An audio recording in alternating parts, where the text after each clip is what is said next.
Oh, f*** off. So, it's no secret now that live-action remakes have become highly popular among studios in recent times. It's easy nostalgia bait, and a way to make audiences pay money for something that they've already seen, because seeing an animated story come to life, or a modern take on an old classic, spikes people's curiosity, and considering that they probably haven't seen the original film in a while, they might as well see this new one. But evidence has shown at this point that they're rarely any good, yet Disney continues to make them, and even other studios are hopping on the bandwagon now, with How to Train Your Dragon set for a live action adaptation itself.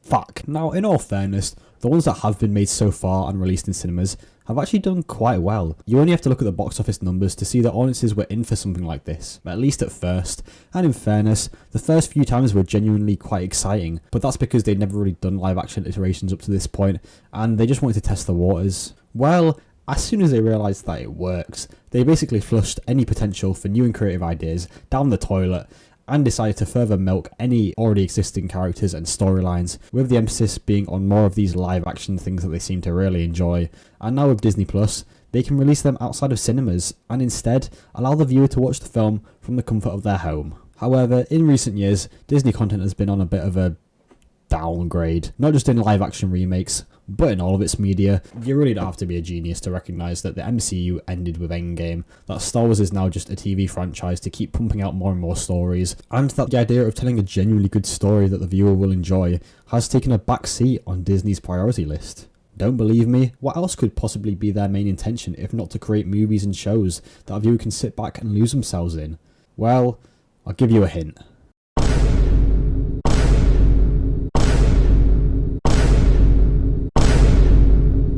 I think you get the idea. But they were just the best actors for the role. It has nothing to do with race. If Disney really wanted representation, they could simply just make new and original stories. But they're incapable of that. So this is what you get instead. I mean, if we're being completely honest here, not only is this extremely lazy, but the fact that they think the only way that they can have representation is by changing already existing characters instead of giving them their own new stories is pretty racist in itself if you think about it. Just take a look at the new Peter Pan and Wendy movie, a film where a young girl can defeat adult male pirates, where a group called the Lost Boys includes girls, and where the villain is kept how he always looked, because, well, you know. What's so funny about this project in particular is that the Lost Boys is actually supposed to be all boys, because in the original material it was said that girls were too smart to leave their crib and get lost, hence it being all boys. This in itself should have been a huge win for Disney in remaking this, as it perfectly fits their narrative that girls have to be better than boys, or even men, in every way possible.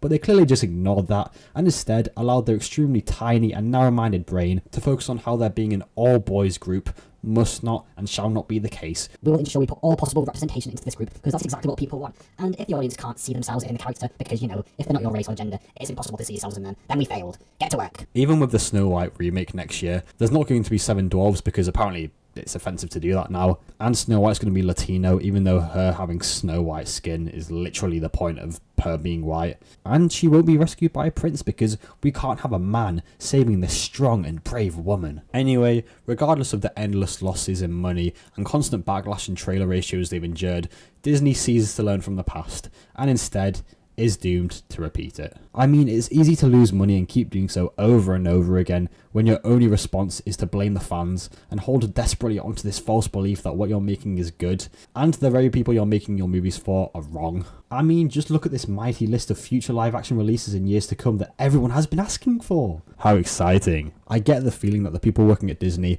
are nothing more than just narcissistic who have zero self-accountability, paired with their inability to keep a fan base because you keep insulting them and calling them names whenever they dislike anything you do, and they wonder why they're losing subscribers by the second. What Disney and companies alike need to do is just wake up to reality and accept that people are getting sick and tired of the same repeated formulas being fed to us over and over again.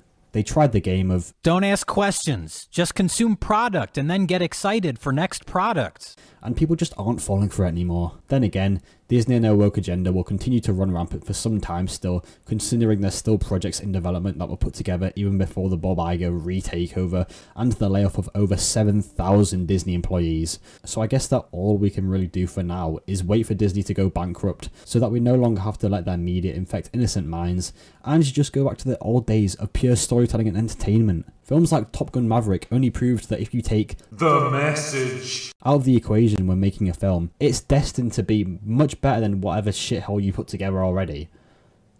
Anyway, that's all I have to say in this video. If you enjoyed, obviously like the video, subscribe as well, keep up with all the content.